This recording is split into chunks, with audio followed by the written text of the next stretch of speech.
Banjir bandang menerjang Kabupaten Bogor, Jawa Barat, Senin, tanggal 6 September tahun 2021.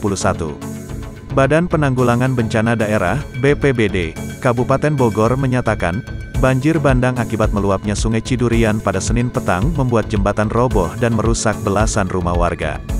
Kepala Seksi Kedaruratan BPBD Kabupaten Bogor, Adam Hamdani mengatakan, banjir mengakibatkan kerusakan infrastruktur di 4 kecamatan, yakni Cigudeg, Nanggung, Jasinga, dan Sukajaya.